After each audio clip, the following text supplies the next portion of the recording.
જય શ્રી મહાકાલ, જય અંબે.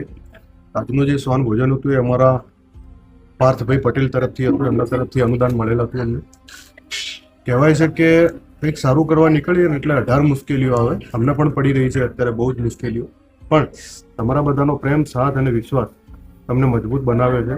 તો ચેનલ પર નવા હોય તો સબસ્ક્રાઈબ કરજો, લાઈક કરજો, શેર કરજો, અને આ ચેનલ તમે ફેસબુક કે ઇન્સ્ટાગ્રામ પર જોવો છો તો ફોલો કરવાનું ભૂલતા નહીં, જેથી કરીને મજબૂતી મળે.